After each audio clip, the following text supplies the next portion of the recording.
Tertuliantes, buenas tardes. Estamos en la emisión 77 y hoy no empezamos con nuestro amigo y poeta de cabecera Carlos Casellas, que está ausente con aviso, porque en estos momentos está en el Café Tortoni presentando con Otilia da Veiga el espectáculo El Quijote del Abasto. Le deseamos toda la suerte que seguramente tendrá y ya nos contará el próximo miércoles. Pero hoy empezamos de manera diferente, la primera vez que viene una musicóloga. Hola, Buenas tardes, ¿qué tal? Carla, ¿cómo estás? Muy bien, ¿Cómo estás? gracias por la invitación. Un gusto. Que ella nos va a hablar de las invasiones inglesas, la música, las invasiones inglesas de 1807. Ujú. Sí, la música que hubo en el festejo cuando Buenos Aires resultó triunfador en esa batalla. Ujú. Contanos. Bueno, puedo empezar hablando que no voy a decir nada de la música inglesa, porque no me dediqué a ella, sino que básicamente buscando estudios para hacer sobre la colonia en Buenos Aires y encontrando que conocemos poco de los festejos o músicas que sucedieron durante las invasiones, elegí el día 19 de julio, que fue cuando en ese momento el virrey Liniers convocó un día antes a que todos los ciudadanos de Buenos Aires se reúnan en la plaza, que es la actual Plaza de Mayo. Antes estaba dividida. Sí. Era la Plaza del Fuerte, la que daba a la actual Casa Rosada. Había una recoba en el medio, que es como una especie de galería grande, ¿sí? Y del otro lado estaba la plaza que daba al Cabildo y a la Catedral. Uh-huh. Le decían Plaza Mayor. Entonces el virrey Liniers manda un bando, ¿sí? El anuncio de un virrey se llamaba bando, y en ese bando hay toda una indicación de cómo tenía que celebrarse, ¿no? Y que todos se reunieran en la plaza. Es uno de los últimos festejos coloniales que hay en Buenos Aires. Hay algunos otros que también estoy estudiando. Y bueno, la música en ese momento, en el caso de la fiesta, tuvo que ver con las cuestiones religiosas, sí, con las cuestiones del teatro, que en ese momento se cerró por las invasiones, y tiene que ver también con lo militar. Digamos que estos tres espacios de sociabilidad, ¿no? No hablo solo de la catedral, sino de la iglesia de San Ignacio, que está a una cuadra de la plaza, la iglesia de San Francisco, también a una cuadra pero más cercana al río, la iglesia del Rosario, que es Santo Domingo, un poquito más alejada, y hacia el otro lado de la plaza, la iglesia de la Merced, ¿no? Todas iglesias de órdenes religiosas. Todas tenían su pequeña orquesta, ¿sí? Su pequeño coro, y los músicos que integraban, ¿sí? Esos diferentes espacios religiosos también estaban en el espacio del teatro, el Coliseo Provisional, que en Buenos Aires se inauguró en 1804. Y para la fecha de las invasiones se cerró, pero los músicos que estaban ahí seguían considerándose músicos del teatro. Y estudiando archivos en el Archivo General de la Nación, cruzando los nombres de esos músicos que los conocemos por estudios musicológicos y comparándolos con las personas que se incluyeron en las milicias en esa época, encontramos que muchos músicos estuvieron participando de forma militar en la defensa de Buenos Aires. Porque, claro, eran un número muy grande de soldados los que había enviado la corona británica a esta zona, y Liniers, cuando terminó la primera invasión, dijo, bueno, ahora va a venir una segunda, ¿no? Entonces ahí convocó a toda la población a que participe de la defensa, y dentro de toda esa gente, como les decía recién, aparecieron los músicos, que en muchos casos también hicieron música en los batallones. Formaron las primeras bandas, digamos, luego de la primera invasión. No quiere decir que en Buenos Aires no había bandas militares, no, había, pero el ejército tiene a la vez ahora un cúmulo de personas enorme que se incluye a través de la forma de la milicia. La milicia quiere decir que vos tenés una actividad militar, pero no sos del ejército. Okay. Pero te entrenan para un evento específico sí. Y aprendés a defenderte, digamos. Y generalmente el que está encargado de cada batallón sí es una persona que tiene experiencia, ¿no? Entonces, bueno, ¿alguna pregunta? Yo igual puedo seguir hablando. No, ya sé. No, y pues lo que veníamos hablando ya, claro, de todo cuando se formaron los regimientos específicamente para este tema, para el caso de la defensa de Buenos Aires, sí. Todos de las distintas zonas de donde era la gente, los arribeños, catalanes, cada ellos tenía su música. Claro. Las milicias en Buenos Aires, que se formaron a partir de septiembre de 1806, se fueron entrenando y entraron en acción en julio de 1807, casi un año más tarde. Digamos que tomaron la música voy a explicar lo que vos decías de los arribeños, ¿no? Cuando Liniers llama a enrolarse o a participar de la defensa, la forma de organización fue que cada uno se tenía que anotar en un determinado grupo, que era del origen en España. Exacto. Y si uno había nacido en Buenos Aires, aunque era hijo de españoles, se incluía en las milicias patricias, que son los de la patria que le llaman, ¿no?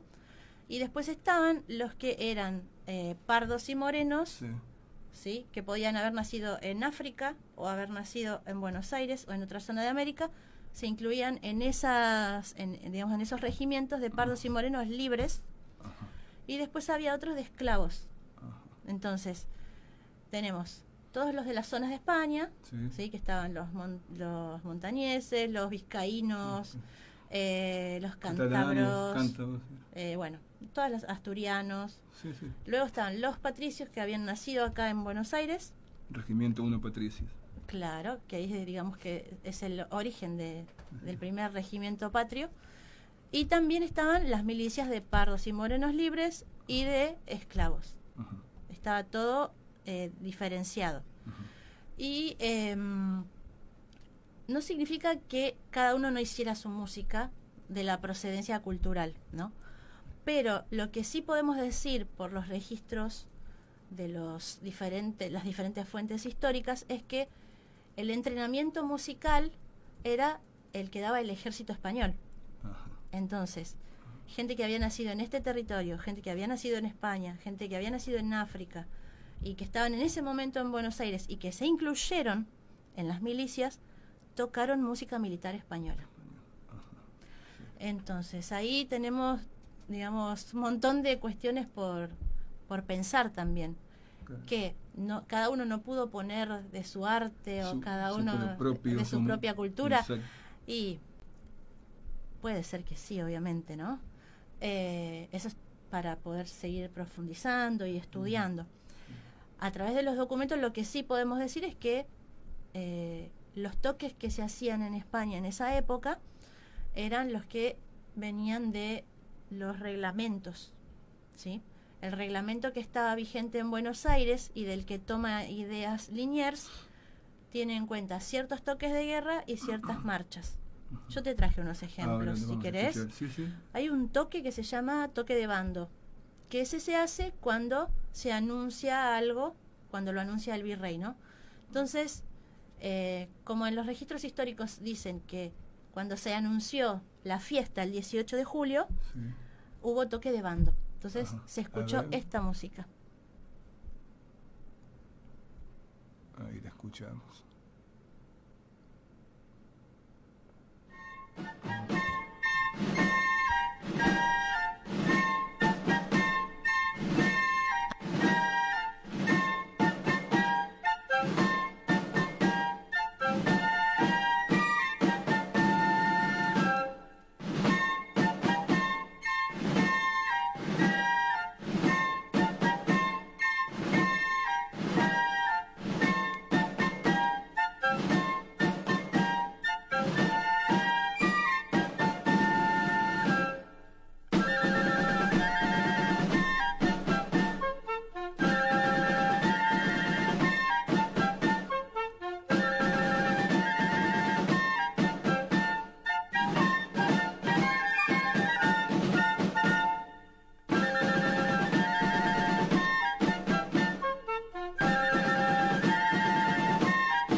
era el toque de bando. Ah, bueno. Me lo confundí yo con otro toque porque hay 8 toques reglamentarios.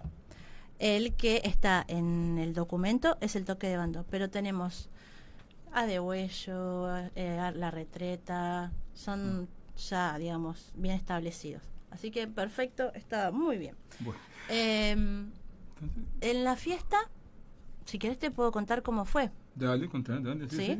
Sí, Vos interrumpime. Sí, tranquilo, no, era como, ya me quedó para lo que habíamos, que decía, que ellos se tomaron instrumentos de los ingleses, de los británicos, pero no. Sí, tenés razón. No partituras. Claro. Sí, en los documentos históricos también tenemos, qué buena tu pregunta, los instrumentos que recibía, ¿no?, el ejército y digamos que para la segunda invasión y con todos los batallones nuevos hacía falta más instrumentos. Okay. Y una de las formas de obtenerlos fue a través del botín. El botín de la primera invasión. Okay. Sí. Fue, como vos dijiste, muchas armas. Requisaron armas y instrumentos. Armas, vestimentas, instrumentos, todo lo que quedó, digamos, que siempre en la guerra el botín queda para el vencedor, obviamente. Claro. Muchos de esos instrumentos pasaron a las milicias de Buenos Aires para la segunda invasión. Y eso lo sabemos por, como te decía, los registros históricos, porque primero tenemos un listado de instrumentos para la primera invasión y para la segunda invasión ya tenemos serpentones, que eso no teníamos en Buenos Aires, no se utilizaba. Después teníamos también formas de organizar la sonoridad, no tan parecida a la primera, según lo que aparece en los relatos, ¿no? Porque esta fiesta yo la pude reconstruir no solamente por los archivos, por los documentos históricos que están en el Archivo General de la Nación, sino también por un relato de un testigo, que es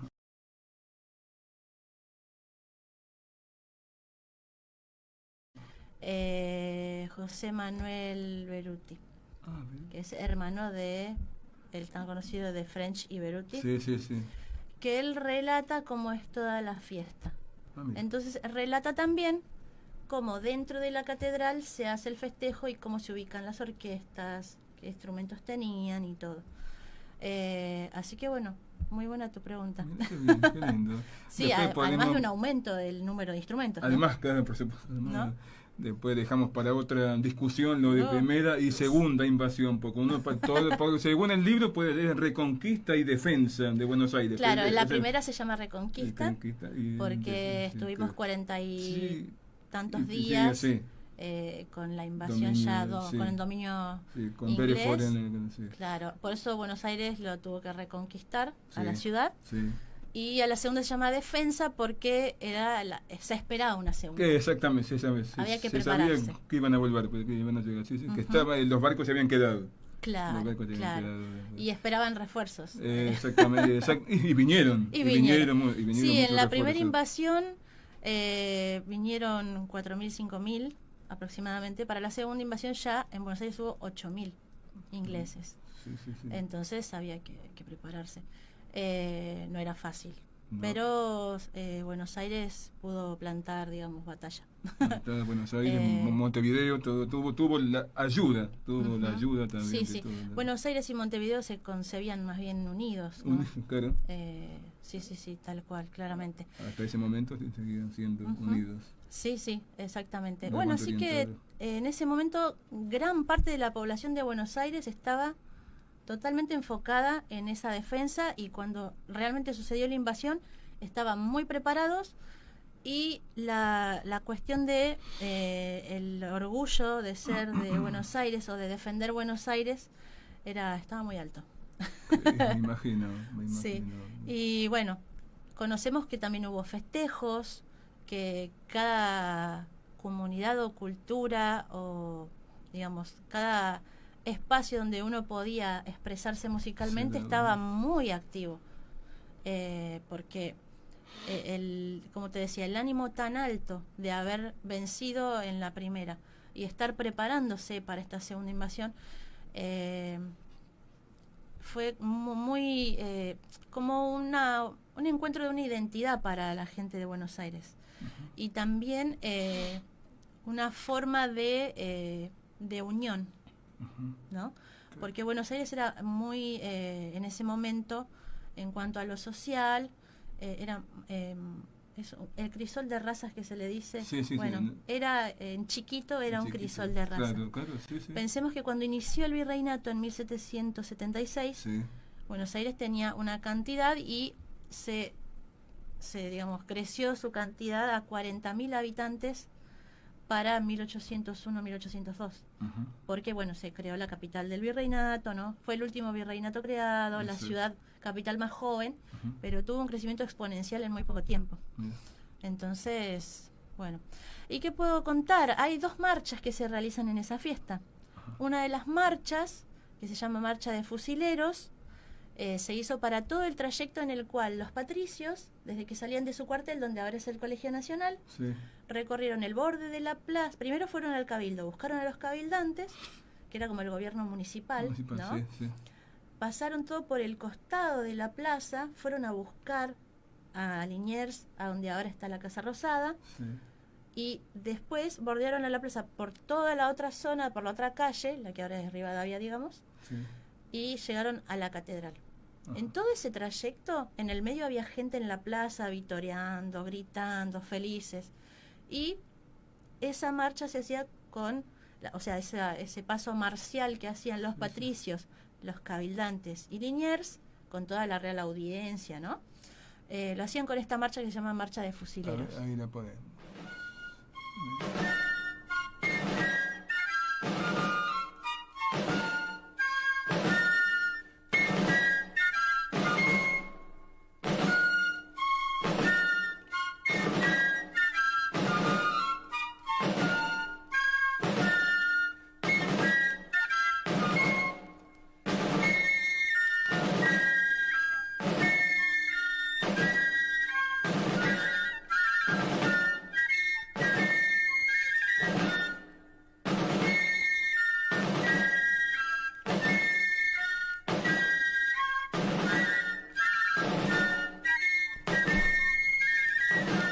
Perfecto.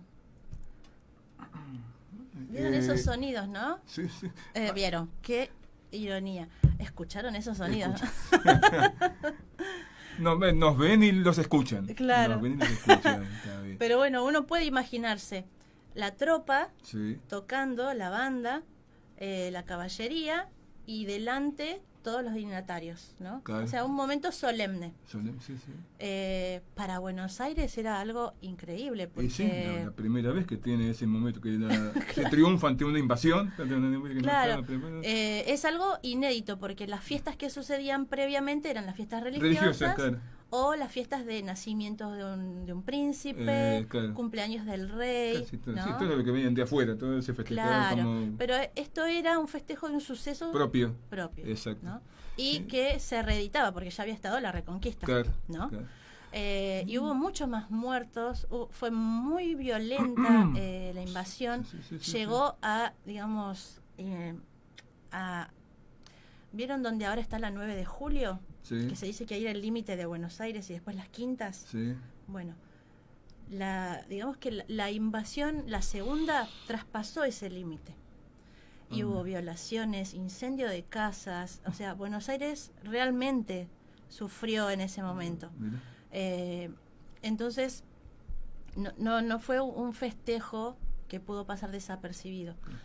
Es más, todo el resto de las zonas del virreinato enviaba mensajes a Buenos Aires diciendo: gloriosa Buenos Aires, que has logrado vencer. Y bueno, y también hay otra fiesta más que sucede en diciembre, que se llama el recibimiento de la lámina de Oruro, que es, digamos, se recibe una lámina de oro y plata enorme que está en el Cabildo y que ahí explica: esta lámina es para recordar la gloria de Buenos Aires en la segunda invasión. Bueno, eso fue un regalo que hizo la Villa de Oruro de Bolivia, ¿no? En recordatorio. Y así diferentes ciudades o poblados hicieron lo mismo, ¿no? Y bueno, otra música que fue muy importante y que se tocó dentro de la catedral, que esto es algo, la verdad, poco usual, es la marcha granadera. La marcha granadera también era una marcha reglamentaria en ese momento en España y simbolizaba la presencia del rey. Ajá. Y bueno, en los relatos de Beruti se cuenta que estaba la orquesta de la catedral, ¿sí? Y que estaba también una orquesta de 40 músicos que era de los patricios, ¿no? Y que alternaban entre marchas primorosas, en realidad marcha primorosa, que en general se le llama a la granadera marcha primorosa, ¿no? Y también toques de pífanos y cajas. Ajá. Esos son toques de, digamos, de una banda que se llama banda lisa en la música militar, porque es para órdenes nomás, y tiene solo esos dos instrumentos. Pero cuando se habla de marcha, se habla de una banda más grande, banda música, que tiene otros instrumentos, ¿no? Que puede sumar clarinetes, trompetas, obviamente con los desarrollos de esa época, ¿no? Sí, sí. No como son ahora esos instrumentos. Entonces, es algo bastante poco usual, ¿no? Que se haga esta marcha, porque había que tener más instrumentos, ¿no? Para hacerla. Mira, sí. Y en ese recinto. Así que bueno, ahora podemos escuchar esta marcha. Y es la inspiración para el himno nacional de España, la marcha granadera. Ajá. Ah, mira. Uh-huh.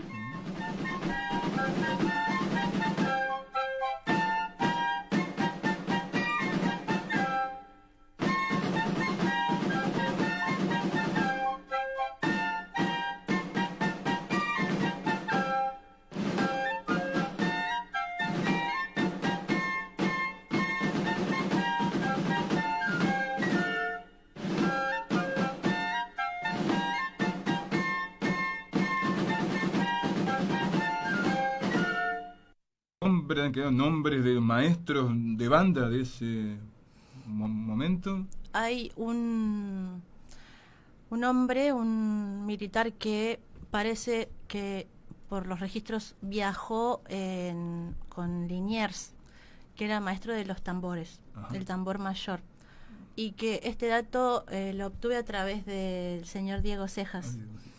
Que él era el director de la banda de Patricios hasta no hace mucho tiempo, sí. Y ahora es el director de la agrupación sinfónica del ejército. Sí. Él en sus búsquedas encontró al tambor mayor Lucas Español, que era del ejército fijo español en Buenos Aires, y es, digamos, yo retomé esa búsqueda que hizo el señor Diego Cejas, y en otros documentos más pude encontrar que él pedía un o sea, un premio, ¿sí?, en dinero, por su mérito al haber enseñado a los milicianos a tocar el tambor para las invasiones. O sea, fue una colaboración que él realizó como músico, digamos, haciendo enseñanza a los que recién se incluían en las filas para la lucha, ¿no? Y no sé si al final le daban el premio o no, pero él lo solicita, sí. Y previamente también solicita otros premios porque él dice, yo tengo un desempeño diligente, ¿no? Usa estas palabras, mi desempeño diligente, ¿no? Entonces, es muy lindo leer que una persona tenga esa valoración de su propio trabajo, ¿no? Claro. Y que eso todavía, a esos documentos todavía podemos acceder, ¿no? Qué suerte, sí. Y era un hombre que había luchado en las batallas de Nahón, ¿sí?, en Gibraltar, que estuvo también presente cuando Liniers casi muere en las flotantes en el Palacio de San Felipe, en Europa. O sea, es un soldado con mucha experiencia, ¿no? Y bueno, acá en Buenos Aires era, digamos, el tambor más importante, y él estaba, digamos, encargado de esa enseñanza, ¿no? Así que... Entonces, y lo que dijimos, los regimientos, los de la región de España, de Cántabro, tenían su, ¿cómo se dice? Su director que ya sabía las músicas, que ellos, o eso les llegaba también a ellos de España todo lo que... Los militares cuando venían ya tenían todo, sí, exactamente. Todos tenían su, digamos, las ordenanzas estaban escritas, las costumbres. Obviamente debió haber habido alguna variación, ¿no? Local. Como pasa en todos lados, porque ninguna cosa se replica igual. Además de, no solo por las condiciones sociales y las condiciones materiales, ¿no? Sí, muchos instrumentos se recibían de España, ¿sí? Muchos venían con los vestuarios, por ejemplo, pero no creo que en ese momento se tuviera ni vestuario ni instrumentos para todos. Entonces también se improvisaba con lo que hubiera cerca, ¿no? Claro, sí. Ya había luthier. Sí, había. Estaba el luthier Pirioví, muy conocido, que para esa época creo que ya no estaba, que ya había fallecido, pero digamos que la necesidad de tanta cantidad de instrumentos, no sé si la podían solventar tan rápido. Claro. Habría que profundizar. Gente que esté más dedicada al estudio de los instrumentos musicales, o sea, lo que se llama la organología, ¿no? Sí. Organología, en este caso colonial, y ver qué pasaba en ese campo, ¿no? Yo diseñé, digamos, más una cuestión de musicología histórica, de paisaje sonoro, revalorizando esas músicas que son funcionales a una actividad, que no son las consideradas obras maestras o que se tocan al piano, o bueno, un Mozart, un Beethoven. No, las músicas que ya la gente escuchaba y conocía, ¿no? Que podía identificar, ¿no? Las de la iglesia, ¿sí? Los cantos gregorianos, las polifonías. Entonces, digamos, retomar esas músicas también nos hace retomar características de esa sociedad, de ese momento, ¿no? Mira. Que históricamente uno, si le dicen, voy a hablar de la música en las invasiones inglesas, y dice, ¿había gaitas? Te preguntan. Seguro. O te dicen, ¿y los ingleses qué música hacían? Bueno, no, pero quiero hablar de la de acá, de la música que sucedía acá. Por supuesto. Que obviamente hubo influencia, seguramente, porque Mariquita Sánchez de Thompson comenta, hace una descripción de cuando ingresan los ingleses a Buenos Aires, de qué belleza el uniforme, pero también el tema del sonido, ¿no? ¿Cómo le sonaba a un poblador del Río de la Plata una gaita? ¿No? Por ahí tenían idea con las gaitas gallegas, ¿no? Pero una gaita escocesa o irlandesa, no sé, nuevo, por ahí era algo nuevo, no lo sabemos, porque ingleses acá ya había. Sí. Hay que profundizar. Y lo que vos dijiste al principio, qué influencias, ¿no? O cada batallón hacía su música. Y cuando era el momento del descanso y el recreo, tal vez sí. Yo no he llegado a eso todavía. Cada uno tenía su uniforme, por ejemplo. ¿Viste? Su bandera también. Entonces, cada batallón lo podías reconocer. Mira, esos de verde son de tal lugar. Mira, los que tienen la línea tal. Son de otro, claro. Así Contanos un poco para dónde presentaste este trabajo. Este trabajo es parte de mi tesis, ¿no? Pero lo envié al Congreso Internacional de Musicología. Y fue elegido entre otros muchos, ¿no? De todo el mundo, y lo presenté en Atenas en agosto. Sí, me avaló la Municipalidad de Malvinas Argentinas, donde yo resido, y bueno, pude viajar. ¿Argentina fuiste la única que presentó un trabajo? No, éramos varios argentinos, gracias a Dios. Tenemos buena representación en la Sociedad Internacional de Musicología. Qué bien. Pero de un tema colonial y que resida en Buenos Aires, en esa época el único tema era el mío. Y después de Colonia sí estaban muchos compañeros musicólogos de Chile. Ah, mira. Sí. Y argentinos éramos varios, de Santa Fe, de Córdoba, de Buenos Aires, gente de Capital también. Yo cuando digo Buenos Aires digo por provincia, en mi caso, ¿no? Sí, sí. Y después gente de Capital también. Hay dos chicas, compañeras, que Adriana Charletti, que es la directora de la Asociación Argentina de Musicología, y Rosa Chalco, que es especialista en música para cine, llevaron sobre tango. Después, bueno, también había gente de Uruguay presentando sus trabajos. Sí, es diverso, y la presencia latinoamericana en la Sociedad Internacional de Musicología es importante. Buenísimo. Buenísimo. Sí. Y pues sí, vas a seguir ahora con el tema, con la temática. Ahora, pero habíamos hablado de pues, la música en las guerras de la independencia con San Martín. Estoy pensando, sí, estoy pensando. Pero primero voy a terminar la tesis, que es sobre la música militar en la colonia. Cuando termine eso, ahí después por ahí seguiré con la música en las guerras de independencia. Sí, porque es muchísimo, hay que trabajar mucho. Las fuentes históricas están en muy diferentes lugares y hay que recorrerlos. No solo en Argentina, en Uruguay, en Chile, bueno, en todos los países limítrofes.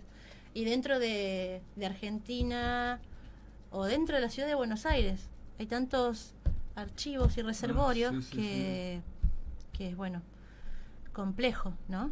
Tener tiempo para todo. Privados y públicos. Privados y públicos, sí. Sobre todo porque si uno encuentra partituras está muy bueno y es nuestro principal tesoro, ¿no? Para estas músicas, que de hecho las encontré, ¿no? Porque están accesibles en internet, estas marchas y toques, ¿no? Pero en el caso de mi tesis no solo busco partituras, sino también registros históricos de gente tocando, gente que comenta de instrumentos.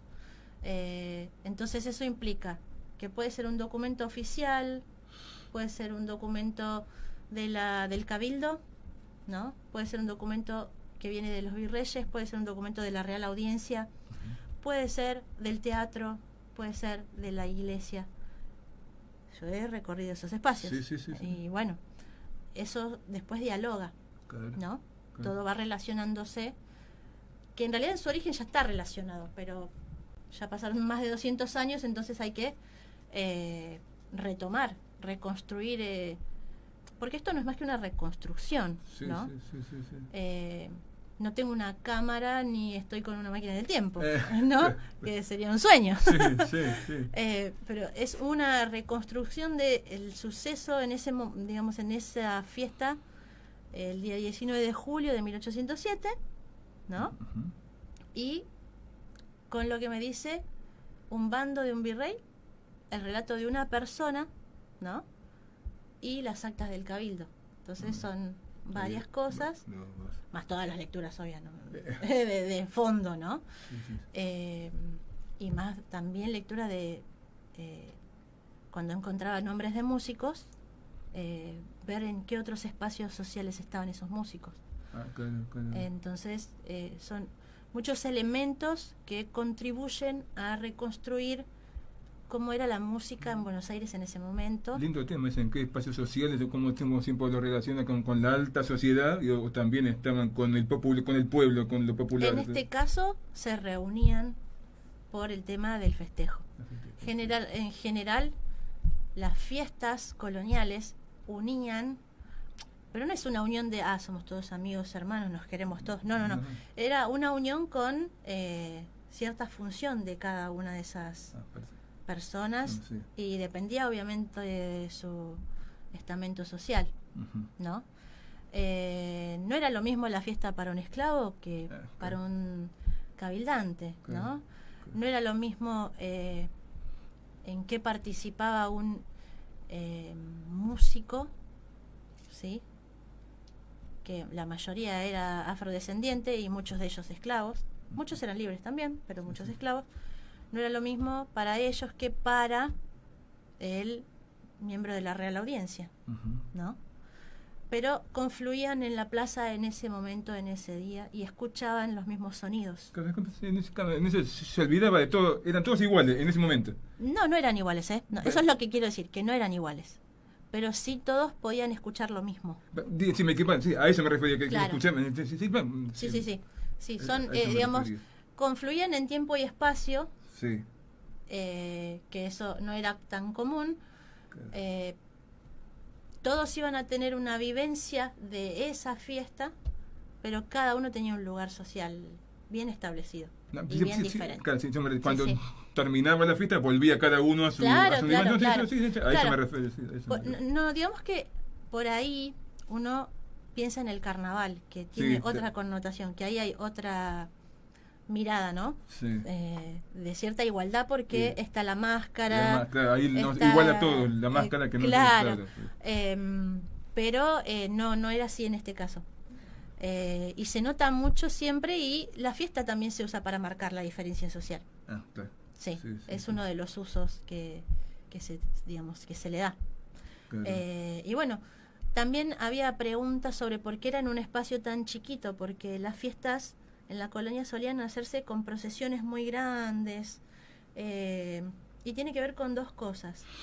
En este caso, porque Buenos Aires en sí no hacía procesiones tan enormes como sucedían en México y en Lima, ¿no? Que eran los virreinatos por ahí que uno conoce más. Sí.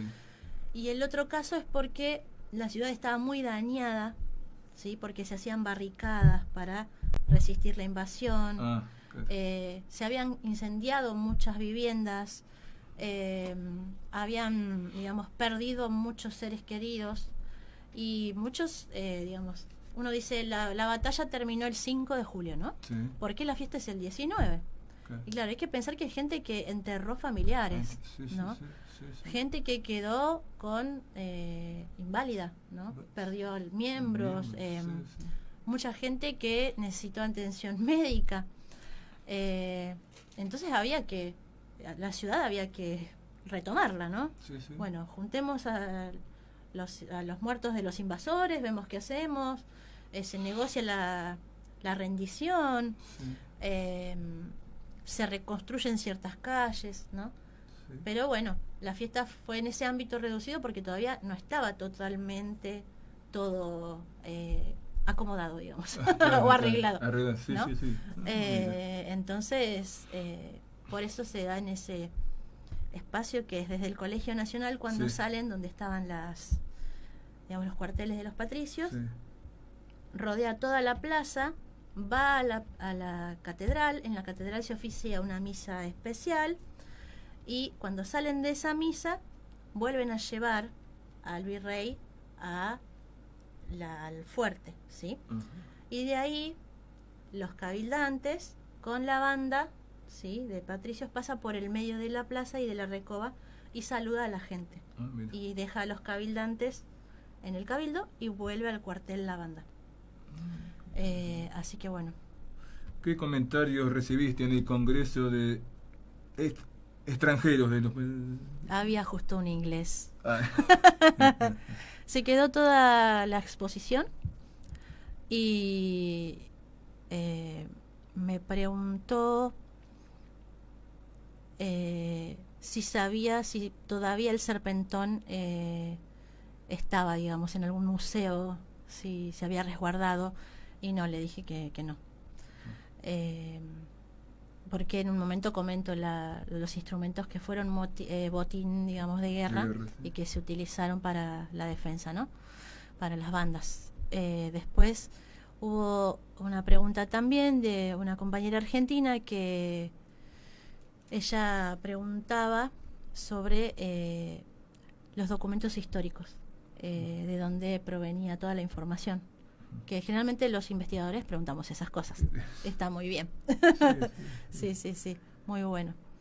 Y después con los investigadores chilenos dedicados a Colonia, me preguntaban sobre los músicos afrodescendientes. Mira. Eso ya no fue durante la exposición, sino en los momentos en los que teníamos para intercambiar. Así que ellos me consultaron sobre eso porque sucede obviamente también en Santiago, bueno, en muchas ciudades, ¿no? Porque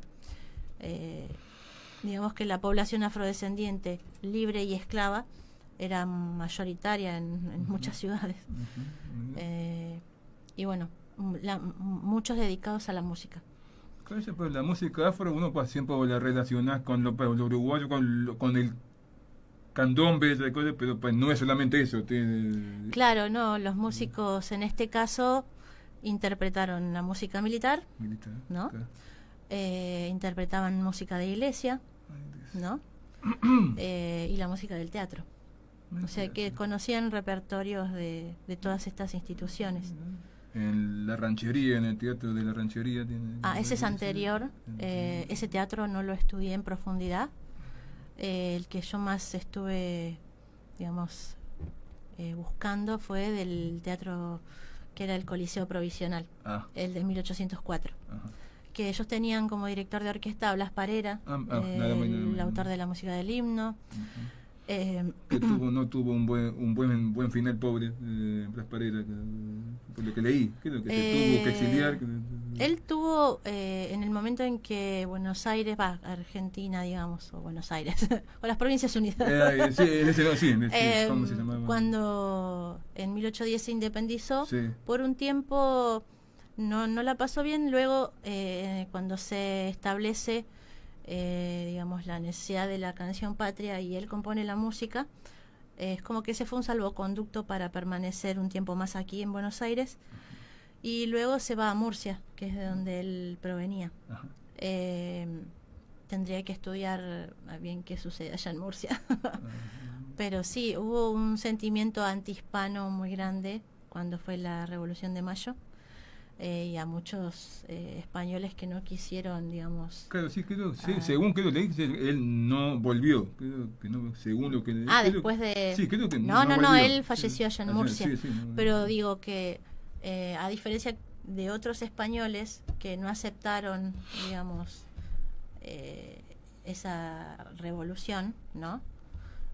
Igual tuvo, por haber sido el autor de esa música, tuvo como una especie de...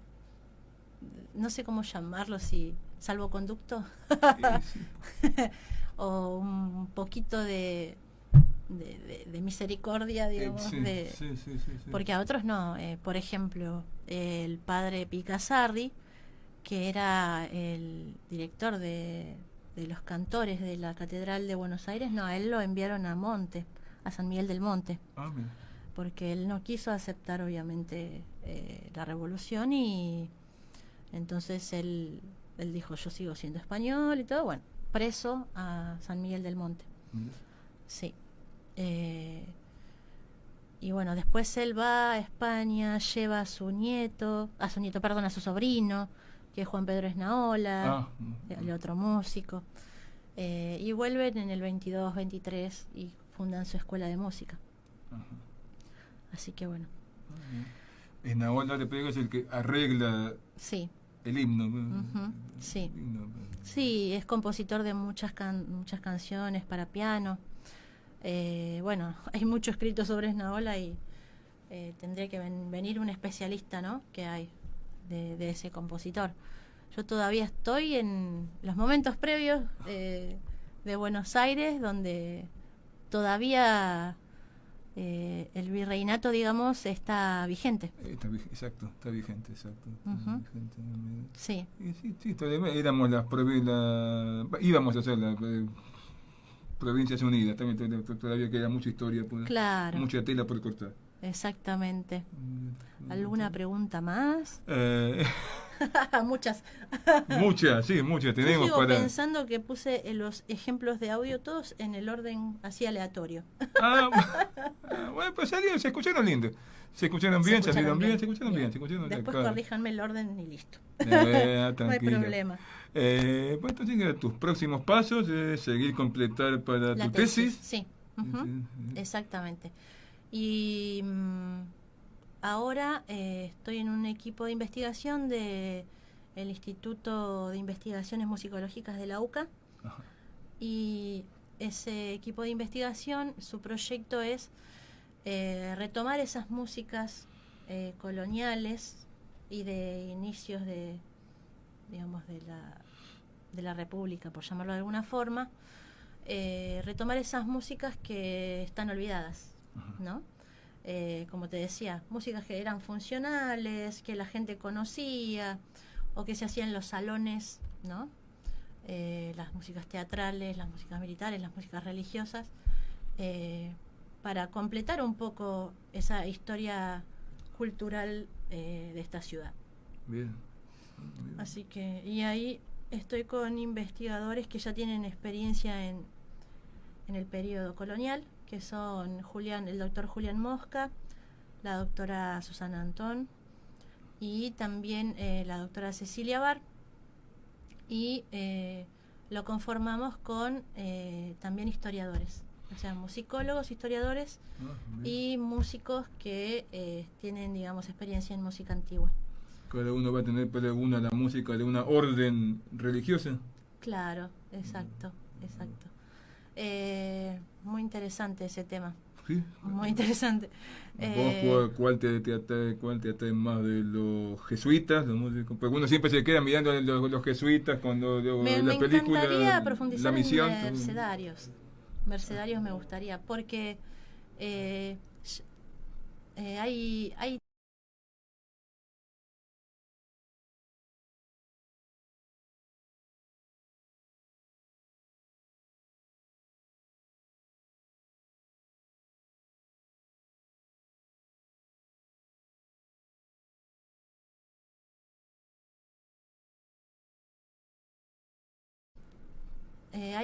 hay